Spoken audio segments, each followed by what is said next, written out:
The Siddur that we have been given is a series of choices that human beings made, right? Responses to the universe, which is one way of thinking about prayer, a human response to the universe, trying to put into words that which cannot be put into words. Welcome to the Holy Sparks podcast. Our mission is to illuminate the brightest lights in the Jewish world and beyond so that we elevate the holy sparks within us and make the world around us a better place. I'm your host, Saul K. If you're looking for inspiration, edutainment, or simply want to discover people doing amazing things in and around the Jewish world, you're in the right place. Also want to give a big thank you to our sponsor, JLTV, Jewish Life Television Network. JLTV is a 24/7 cable and satellite television network delivering news, history, and entertainment. JLTV brings together the greatest voices from around the country, across the world, and from the Holy Land. Go to jltv.tv for stories that inspire. Welcome to the Holy Sparks podcast, ladies and gentlemen. I'm super excited for this episode. It'll be a very special one with my little sister over here on the East Coast. Let me introduce the woman properly. Eliana is working towards a world of oneness, guided and inspired by Jewish heritage. She focuses on translating liturgy, prayer practice, and God concepts in ways that are deep and accessible for all people at any age. Eliana's music's gathering, teaching reflect a spirit of playfulness, embodied wisdom, empathy, and joy. Eliana grew up in a caring Jewish home in Memphis, Tennessee. Her parents, a rabbi and a Jewish educator with a beautiful voice, instilled in her a love for Jewish ritual, culture, and sacred song. She seeks to share this love with others, believing that all Jews deserve meaningful Jewish experiences, whether in synagogues, on the fringes, or online. In 2016, Eliana graduated from the Davidson School at the Jewish Theological Seminary with a master's in Jewish experiential education. Her undergraduate degree in sociology from Brandeis University honed her skills in observing and empathy that are crucial to her work.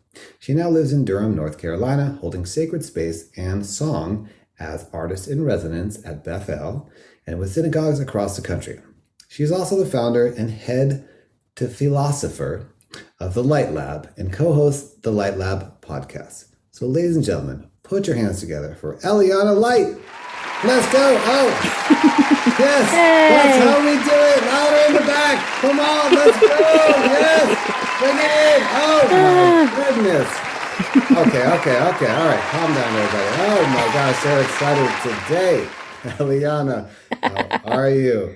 Shalom, holy brother. I am doing quite well. It's so great to be in the podcast space with you. Yeah, I'm excited. We're going to hear about your podcast as well. For those of my audience that don't really know your story, a little bit about you, I want you to talk about your growing up Jewishly, but specifically in the home of a rabbi and Jewish educator.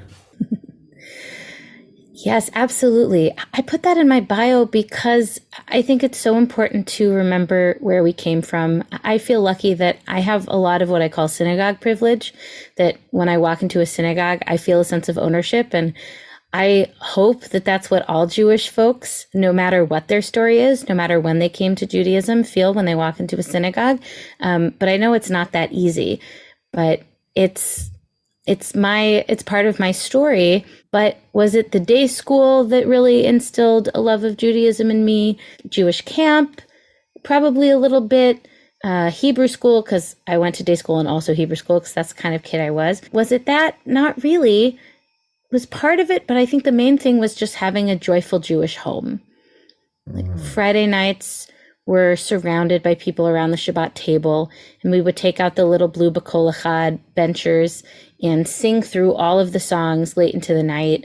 We listened to Jewish music, we read Jewish books, we had Jewish games. Judaism was always something that was fun and warm and inviting and shared with others. I never felt it growing up as a burden. I never felt it as a have to. It was more like a get to. And again, I recognize that that is not everybody's Jewish experience. And so I feel very grateful for that. And I hope that through making Jewish sacred heritage, particularly in my kind of line of work, tefillah, more accessible and meaningful. It's able to unlock that Jewish joy for more folks. I love it. So, who was who in your family? Which one was rabbi? Which one was Jewish educator? Not that a rabbi isn't by nature a Jewish That's educator. true. So my father was a rabbi at Beth Shalom Synagogue, conservative synagogue in Memphis. And my mom is a social worker and also has a master's in, I think it was called nonprofit management, that HUC used to do a joint program with what is now American Jewish University, what used to be the University of Judaism out in LA. And it was kind of that combination. I loved going to synagogue. I loved leading services, but it was partially because I was a bit of a diva child and just wanted to sing on any stage all the time. And it wasn't until later that I realized, oh, this tefillah stuff is actually very powerful and connective and connects to my spiritual side. It really just started as, I want an audience. And whether that audience is those dozens of people we had for Shabbat dinner and me coming out and performing a quote unquote show. I mean, you have little kids now. Now it's like, this is what it is, and my parents having taught me that all shows have a beginning, middle, and an end. And they would very gently be like, find an ending, Eliana, find an ending. Great teaching right there. We're going to implement that immediately. Yes. Is that find an ending? Or whether it was singing in the choir at school or on the bima, I loved performing. I was writing songs from a very early age, and the Jewish piece kind of fit right in. It never felt as separate from my life. In fact, I remember my parents telling me when I asked once, I don't remember how old I was, but my English name is Eliana and my Hebrew name is also Eliana. And there are plenty of people who have either the same Hebrew or English name or different ones. All parents and caregivers make different decisions. But to hear it from my parents, it was a conscious choice to give us, me and my brother, each had one name that was both Hebrew and English, to say it's not like your Jewish self is separate from your quote unquote regular self or your everyday self. It's all one self. And I felt like that was very, that was a very powerful idea that manifested itself in my childhood. Integration from an early age. I love it. So it sounds to me, correct me if I'm wrong, that you grew up in a conservative Jewish home. Did you go to Ramaz, like conservative day camp, or? Yeah, I went to Ramad Darom in Clayton, Georgia. I was a staff kid the first year of camp in 97, and then went from 1999 through 2004. Then I did a couple of USY programs. I was very active in USY. Went to a Solomon Schechter school. Definitely a poster child, one might say, for the conservative movement in America. Gotcha. Cool. And so talk to me about, after day school and you went off to college and master's, and were you always clear this was your path? Or did you ever think maybe I would just become a professional songwriter or a singer-songwriter, performing artist? It's interesting. I feel like my path wove around and had a lot of different ways it could go until I'll tell you about like two poles of experiences over the course of 1 year that really had an effect on my life. Like when I was a kid, I'd say maybe like 10 and younger, I wanted to be a famous singer, dancer, actress, Broadway star, movie star, choreographer, author, famous person. And I wrote a lot of songs about being famous, which are very funny. I have like all of my old songs in a big binder that only those who were very close to me get to see. But that was the plan until I had a very strong yen to be a rabbi. That's what I was going to do. And one of the reasons I ended up going to Brandeis and ended up studying sociology is I always assumed, well, I'm going to go to rabbinical school and study Jewish studies full time, so I should learn something different while I'm at undergrad. And I had a moment, and I can tell that story, but it was a very particular moment where I realized I didn't want to be a rabbi anymore, that I loved leading tefillah more than I liked learning Talmud, and more than I liked giving and writing sermons, and more than I liked, and that wasn't always the case. I think I just kind of noticed that was the trajectory, and then I thought, am I going to be a cantor? Is that going to be what my role is, I had started leading some family services here and there. I used to hate working with children, by the way. I also tell this as part of my origin story, because now of course, I love working with young children. But I took my first family service job at the synagogue near Brandeis when I saw it advertised, because I thought, if I'm going to be a rabbi, I think it's very important for rabbis to have at least experience and a little bit of comfort working with all ages of people, because most rabbis and synagogues are going to interact with all the ages of the population. Sure. And of course, I fell in love with it. But I used to not like working with kids. But anyway, What the changed? two poles. Wait, hold on, pause. What? Yes. What changed? Because I know there's some people that like get thrown into that and they're like, oh, and some people that naturally are drawn towards that. Whereas, like, for example, my wife started leading music with kids, and like I never did that until way later, and now I love it. So talk about that. Right. So when I did a gap year program in Israel, and we were the second half of the year in a little town called Yerucham, and they put me in the gan in the kindergarten. That's where everybody wanted to be. And I remember the first day thinking, as all these children were running around, like, I don't know what to do with these kids. I don't know how to reason with them. They're all snotty and they're making noises, and I don't know what to do. And I asked to be transferred to the middle school. People are like, middle school? Like, you'd rather work in a middle school than a kindergarten? And at the time I was like, yeah, actually, I get these kids.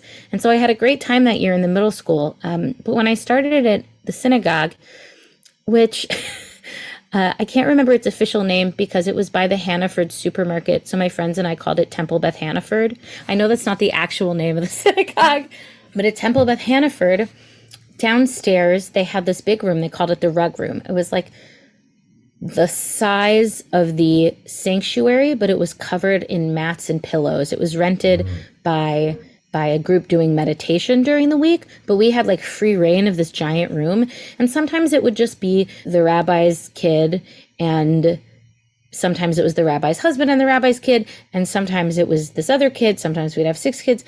But I remember it being so fun and really having creative space to come up with games and activities and stories and utilize that awesome space. And by the end of that year, it was like, oh, this is great. And then when I was in New York, after 1 year of doing grad school full time, I applied for a job at Park Avenue Synagogue that opened for a music educator because it seemed absolutely perfect.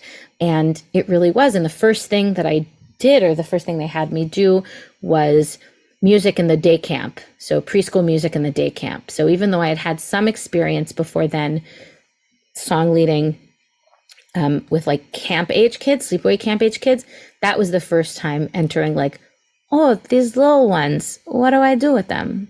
But they're so cute and fun, and just kind of opening up to the experience. But to say song leader, like to kind of go back into the flow of the story for a bit, I didn't really know what that was. The first pull of my kind of, this is what I want to do with my life experience, was at New Cage in 2012. And that's where we met, Saul. I wonder if you remember the kind of like songwriters in the round experience that you produced that evening. Remind me. I produced a bunch of things for Nick Cage. I can't remember which one. That's true. So there were like 2 different concerts that night. One of them was with Noah Aronson and Naomi Less, and I can look back. There's a photo, a couple of folks. Okay. There was something in honor of an anniversary of Kol Beseder with Jeff Klepper and Rabbi Danny Friedlander.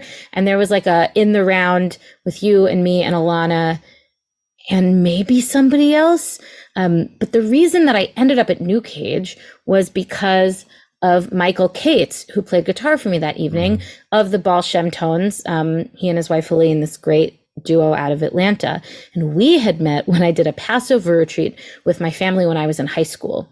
And I had shared with him some of the Jewish songs that I had written up to that point, which had already been many, because I kind of came at all of this as a songwriter first, actually, I would say. And we can kind of go back to that particular story. But he Facebook messaged me before the summer and invited me to come to this conference. I'd never heard of it.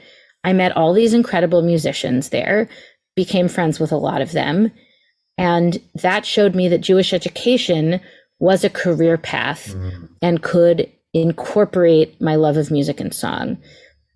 A bunch of other great stuff happened that year. I recorded my first album because I was connected to Scott, who produced it, and I was doing work with Bible reps, and I went to my first local SLBC, Song Leader Bootcamp. A lot of stuff happened. And then in the spring, I was asked to be the Rosh Shira, the song leading head at Ramah, Wisconsin, and I went to Havana Shira for the first time.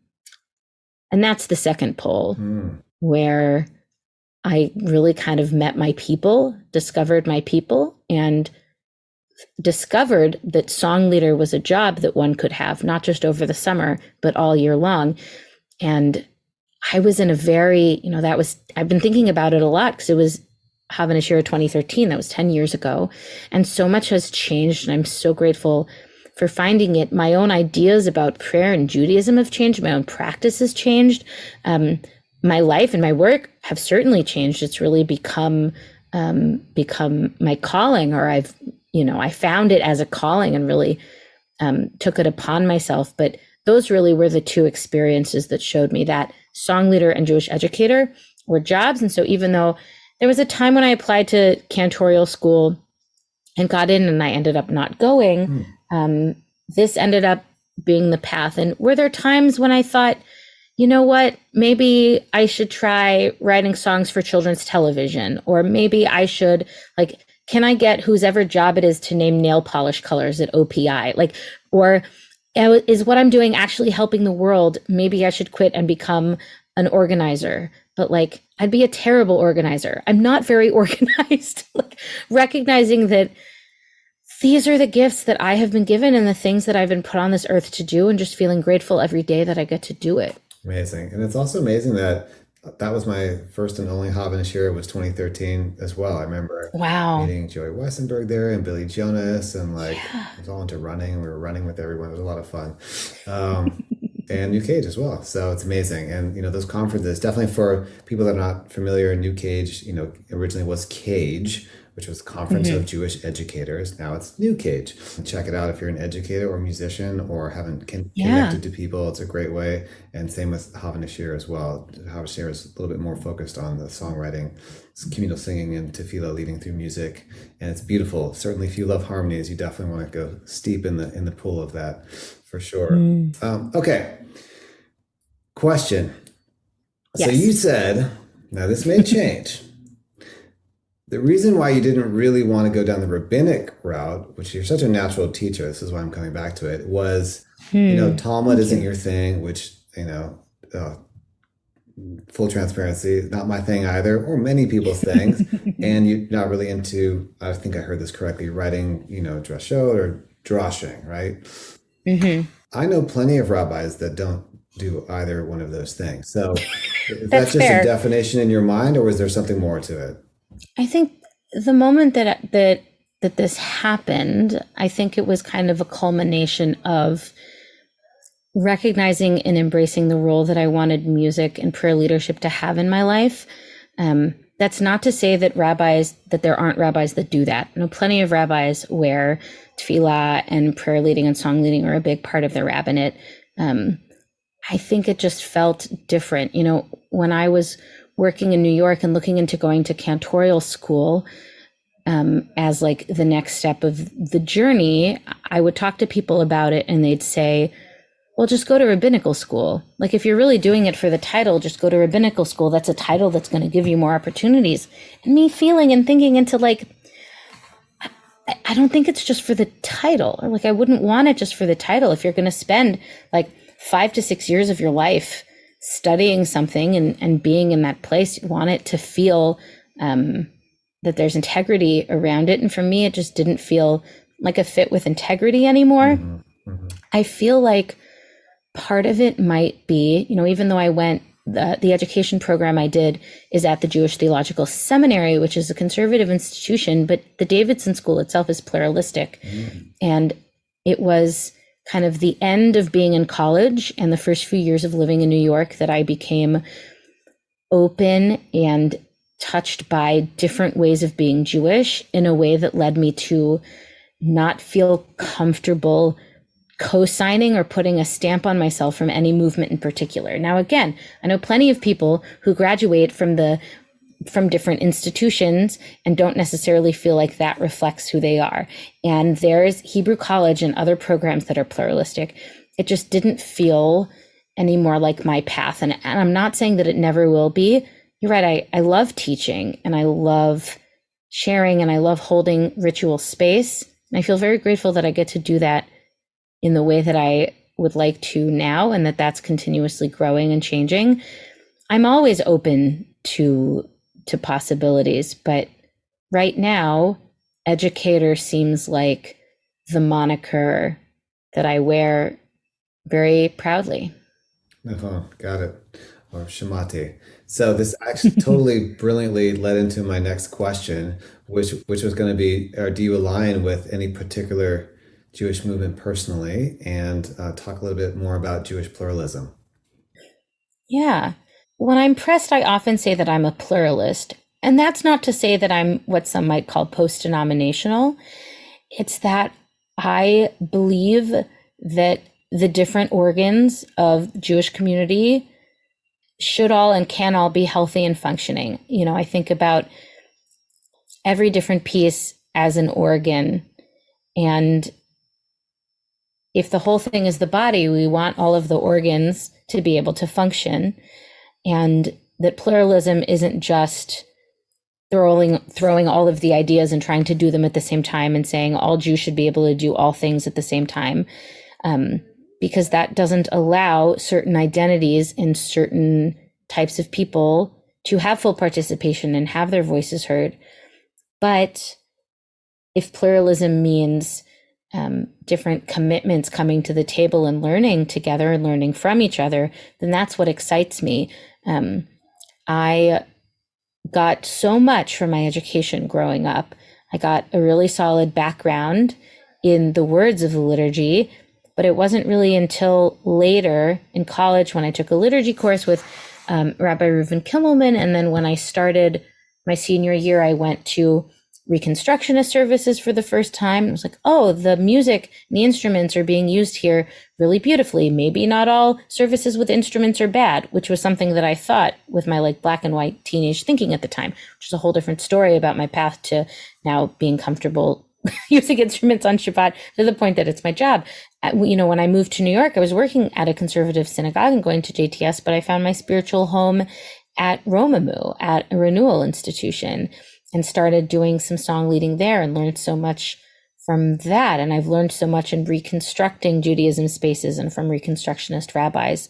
And I wouldn't have the job I have if it wasn't for the Reform movement and song leading training that I got through the Reform movement. So I've come to just value the different things that I have learned from the different movements and desire for there to be a healthy communal body. I love it. Okay, so perfect segue. Let's talk about your job, which I think you're the artist in residence. Is that your job, or is there something else to it? And explain to our listeners what that actually means. Yeah, kind of like what my day-to-day, week-to-week looks like. Yeah. So right now I'm recording this in the rabbi's office at Bethel Synagogue in beautiful Durham, North Carolina. Partially because the internet at my house is being spotty because I live in a lovely old apartment above a lovely old house with friends of mine. And we were like, why aren't our emails sending? Oh, the internet's down. So hop, skip, and a jump away to this lovely place.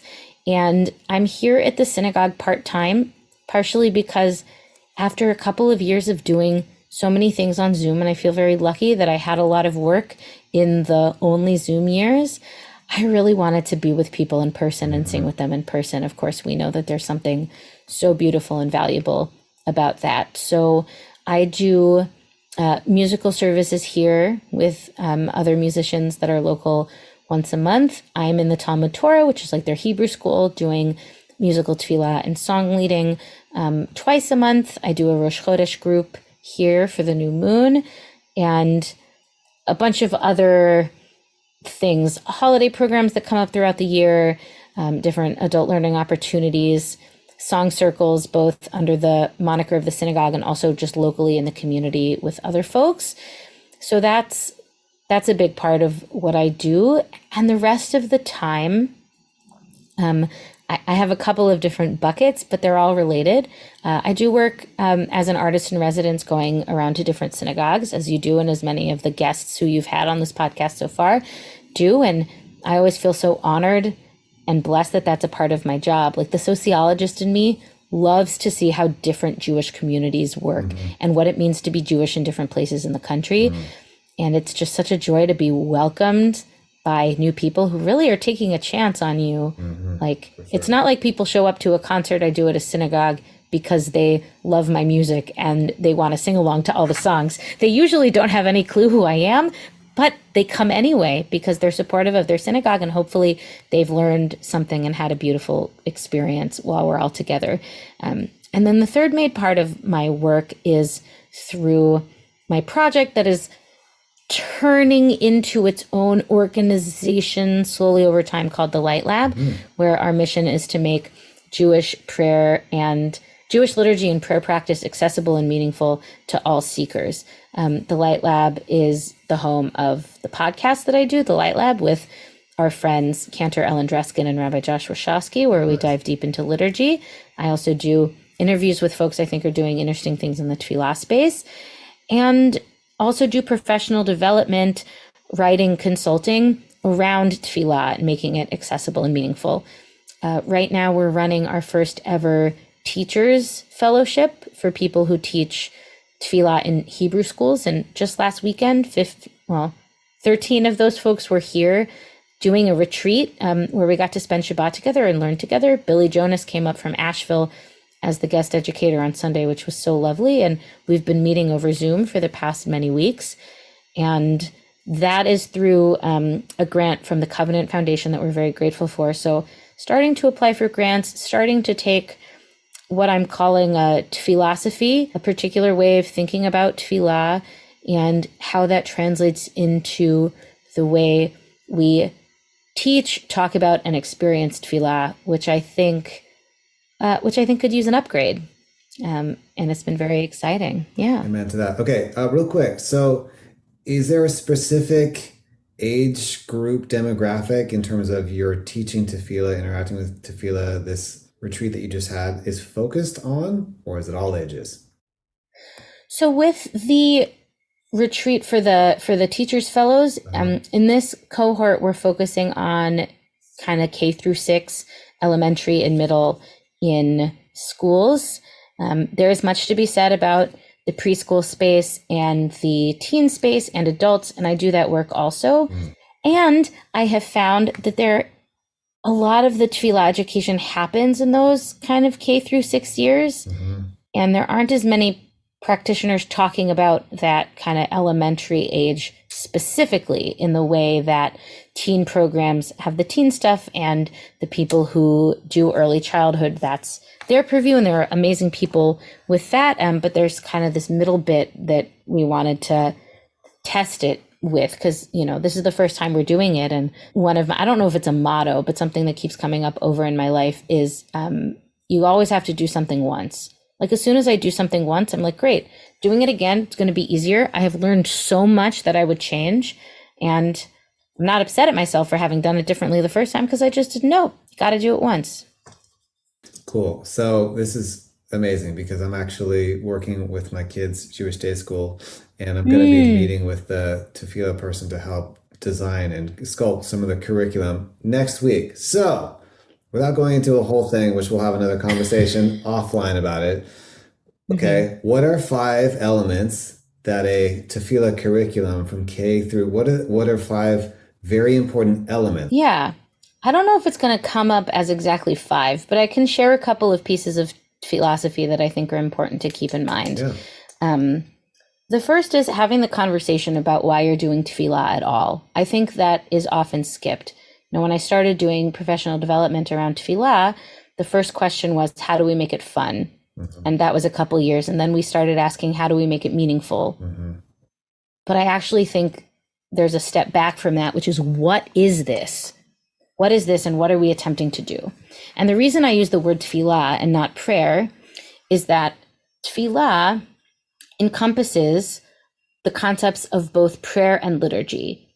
And it's important to me to distinguish the two and raise them both up, because having a better understanding of what each of those are allows them to be more accessible and more meaningful. Liturgy is the stuff that we inherited. It's the words in the Siddur. All liturgy started as prayer. Somebody prayed it for the first time. Even if it's from Tanakh, somebody made the decision to use that particular line for this particular moment in this particular way. The Siddur that we have been given is a series of choices that human beings made, right? Responses to the universe, which is one way of thinking about prayer, a human response to the universe, trying to put into words that which cannot be put into words. My friend Alexander says that about poetry, and I think prayer is the same way. And when to put them and where to put them. And there is so much wisdom, because these choices often belie a wisdom. Why are there prayers? Why is the liturgy in Shachrit in the morning about the renewal of creation each day? Because it's easy to wake up and think, ugh, another day just like yesterday. And the liturgy comes along and says, creation is renewed every day. What wonders there are. Like this, it could be amazing. Just notice, become aware. It's all an exercise in awareness. And in the evening, when the sun starts to set, we might be scared. We might feel out of control. The evening prayers around creation say, don't worry, the sun sets and the sun rises, and day rolls into night, and night rolls into day, and the stars have their place in the sky. Somebody made a decision. That did not happen on accident. So the first is recognizing the incredible wisdom in the liturgy when we remember that prayers were written by people. It's not that when I say a piece of liturgy, I am parroting and must 100% believe whatever that means. I don't like using the word believe anymore. I think it's too much of a binary. I must believe 100% what I'm saying as if I'm the person that wrote it. No, let the Siddur speak to you. What is it teaching you? What are our spiritual ancestors inviting us into? And then there's prayer, which is one of those big words like God, where we often say it, but we don't really stop and be like, what do we mean by this big word? I do not think it means what we think it means, right? To paraphrase the Princess Bride there. Not sure it means what we think it means. Whatever it is, a softening of the heart, an awareness of the moment, a calling out, holding up our heart in our hands, responding to the universe, a feeling of being out of control, both for the positive, I didn't do anything to make this world, the beautiful world as it is, and yet here I am, and also feeling out of control for the negative. I wish there was more that I could do about the suffering that I read about and that I see in my world. Whatever it is, it's very personal.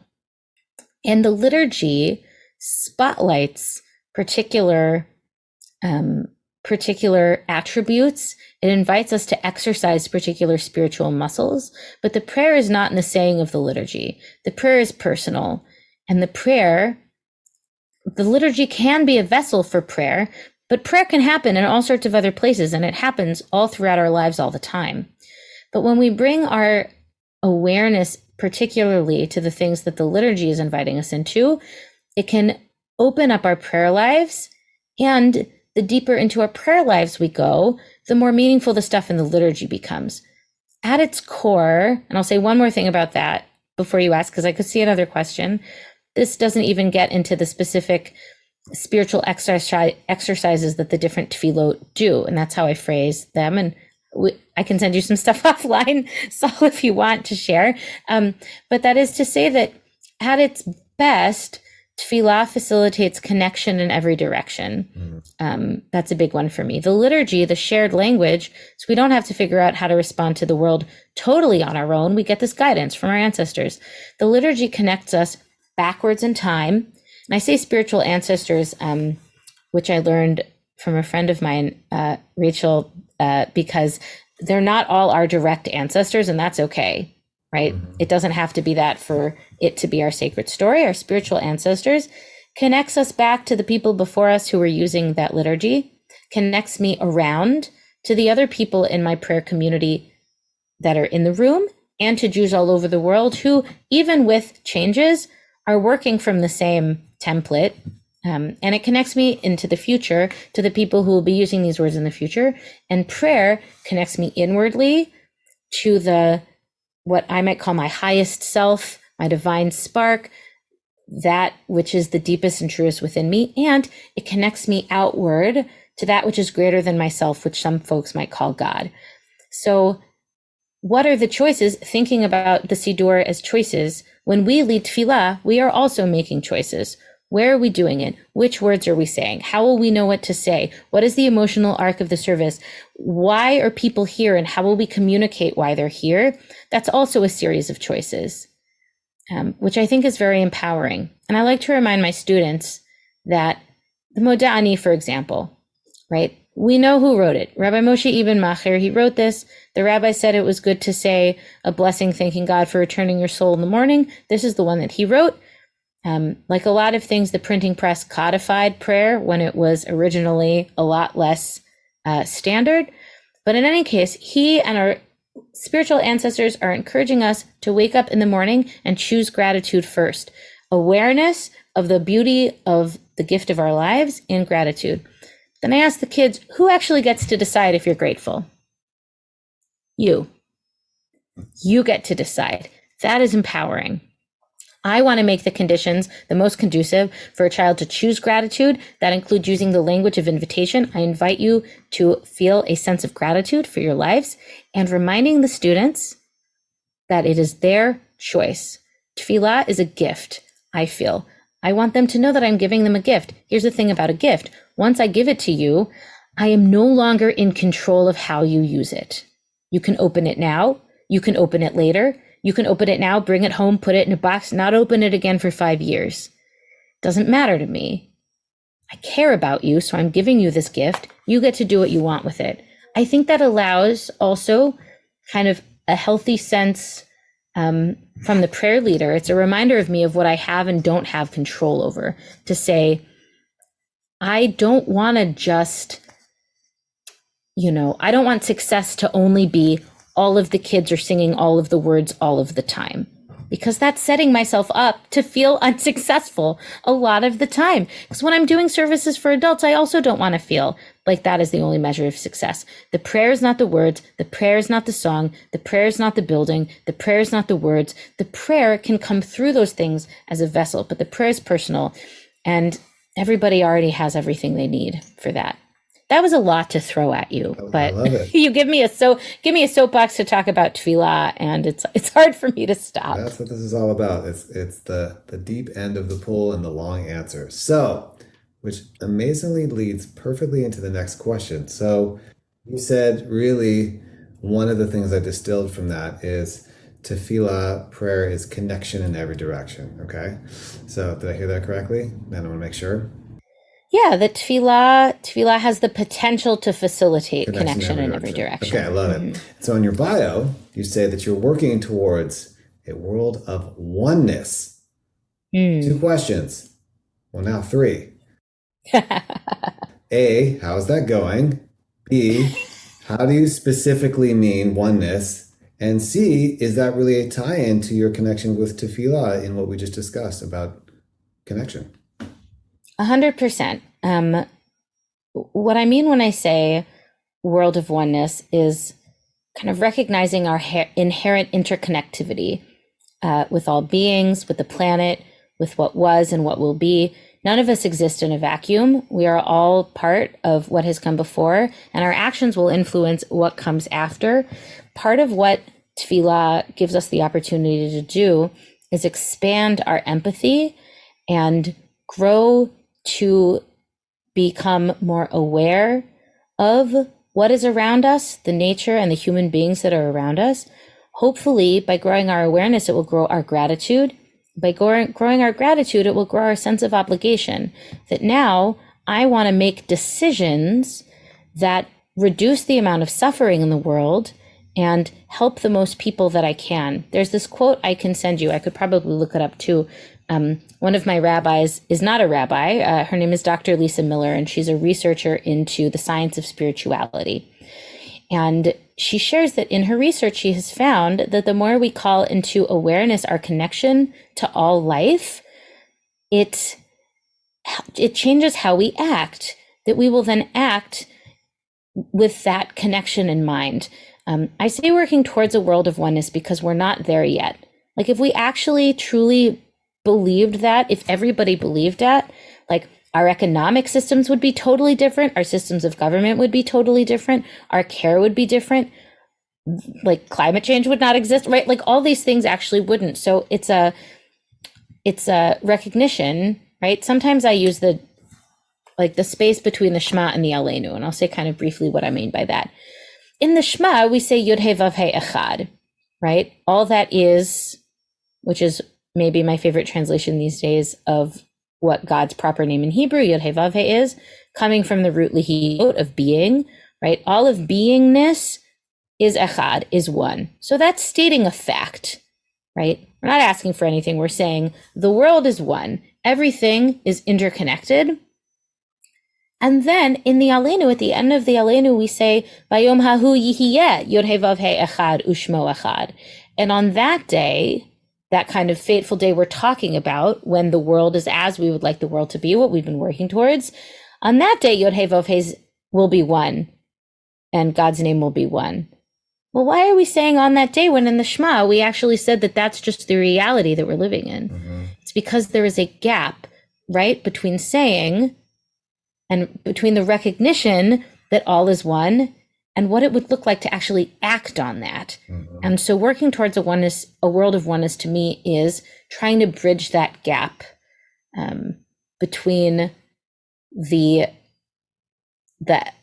reality of interconnectedness and the way that we act on that in the world. Beautiful. Okay. Interesting topic. So I hear a lot about Moshiach in Hasidic circles, not at all in Reform world, or in some in like Messianic Judaism, which is another interesting thing as well. Talk to me. How does what you just said, a recognition that all is one, the past, present, future existence of unity or of God, or depending on how you phrase it up, how does that connect to your concept, and or if you can speak to the Mashiach Messiah concept in the conservative movement? Because I've almost never even heard it talked about in there, and I've kind of floated in and out of that world a lot. Or maybe it's not related at all. So interesting that you ask about this. There are a couple of things that come to mind. The first is, the last time I was home in Memphis and going through a box of my old stuff, I promise this will connect. I found a project that we did. We must have been in second or third grade, where we interviewed a fellow member of the class and we wrote like a little booklet and illustrated it about them. And Adam wrote a little book about me, and one of the pages said, Eliana believes that one day the Messiah will come, and he will come riding in on a snowy white donkey. It was like a figure on a donkey. And that was like so specific that adult me was like, is that what I believed? Is that what I thought? Where did I get this idea of the snowy white donkey? Or was I doing what a lot of kids in kind of their black and white minds do, which is kind of glom on to these descriptions that we read about in the Bible and imagine that for them to have any resonance or meaning or value, they must be 100% factually true, which is not actually the case. And that's something that I've kind of discovered in doing more work with kids and research into spiritual development, but that's a different story. So that's A. B, I remember one day in my dad's office at the synagogue. So I must have been, I think I remember it as having been in Memphis. So before the age of 13, seeing a book on his shelf called There Is No Messiah and You're It. And I asked him what he thought of the book, and he said that the best part of the book was the title, and that you really just need the title. You don't have to read the whole thing. There is no Messiah and you're it. Act as if you are the person that's going to bring everything about. I'm also thinking now about how Elijah, kind of the folk presence of Elijah is used, right? Elijah's invited to every bris and baby naming because we say maybe it's this kid that's going to help the world become the world of justice and love and peace and unity that we know that it can be.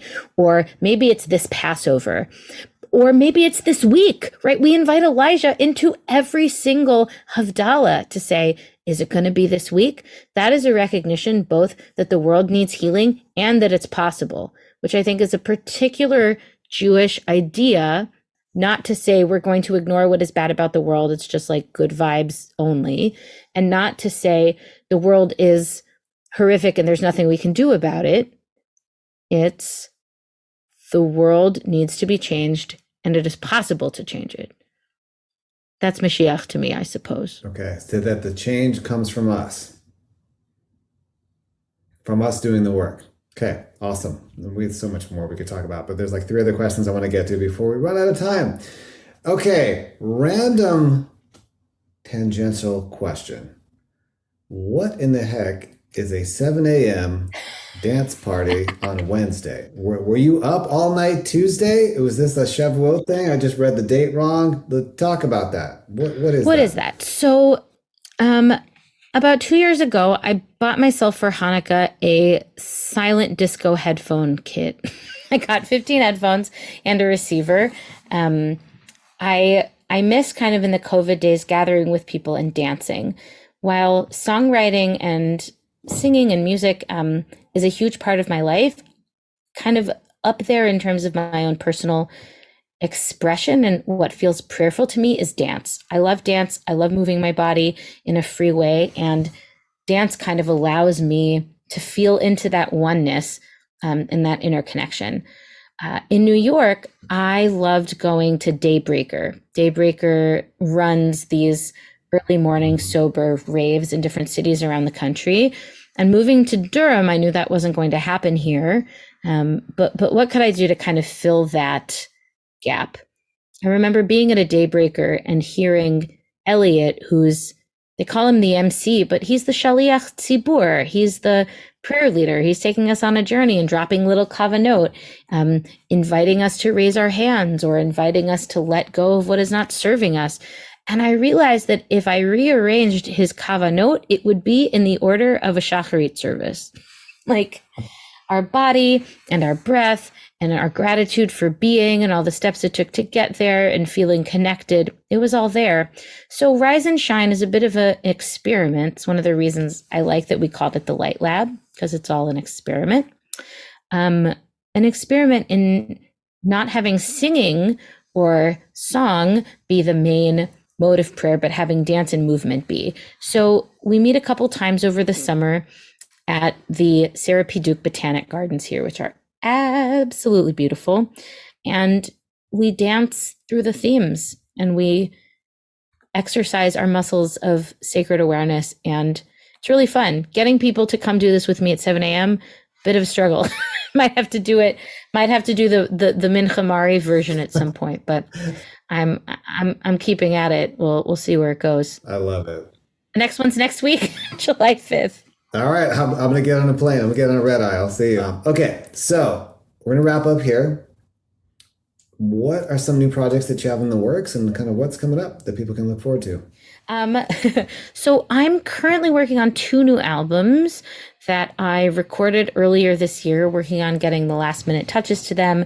I'm sure you know more than most the amount of work that goes into doing professional recordings. One is a liturgical album that I recorded live in Atlanta with some friends in January. And that's Melodies for Prayer, Nigunim. It was a really powerful and beautiful experience that's hopefully coming out in a couple of weeks, called Orahi.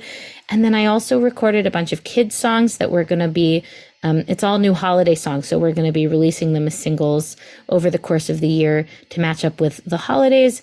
That collection to be a follow-up to my album about ritual objects, Eliana Sings About Jewish Things. We are calling Eliana Rhymes About Jewish Times, because we think that's funny. And I'm also working on some consulting and artist in residency work for the coming year, growing the podcast, and hopefully turning the philosophy and a lot of the work that we've been doing into more cohort learning, to curricularize it, to make it so we can work with different educators in tefillah education towards spiritual flourishing and bringing that out in the world. I love it. Well, I look forward to all of that. And my final question to you before we go is, what does the Jewish world need now most, and why? What the Jewish world needs now is love, sweet love, which I'm sure is a joke that other people have made, but it's true. I'm thinking about Rabbi Shai-Held's important work on Judaism being a religion of love. I think we need a recognition that Jewish tradition has a lot of important and beautiful things to say to us, to our lives, and to the world. I use the metaphor sometimes about passing down a box, and sometimes it can feel like we received a box and the only thing we should do with the box is pass it to the next generation, that's the only goal. Don't look in the box. I don't want to be passing down an empty box. I think that there is immense value in what we have to teach and share with the world and learn from the other traditions in the world to work towards that oneness. And I hope we get to do that together. I love it. All right. Well, I want to end with the blessing. First of all, I want to thank you for your time. This has been really sweet. And there's so much more to discover. Definitely go to her website. The links will be below. And I just want to bless you that you should continue to blossom into your fullness as a teacher, educator, to philosopher, leader, organizer, and that your gifts that you give people and communities, not only access to tefillah in their mouths, but in their bodies, should be received, and that this box that you're handing down should be recognized for what it is, which is a treasure, which is a gift. Amen. Thank you so much for having me on. This has been such a treat and a blessing. My pleasure. We'll do it again. Thank you so much for tuning into this week's episode of the Holy Sparks Podcast. I'm your host, Saul K. Please subscribe to the channel. It helps us more than you know. Drop a review. Share this with friends and family, people you think would enjoy the content, and we'll see you on the next episode.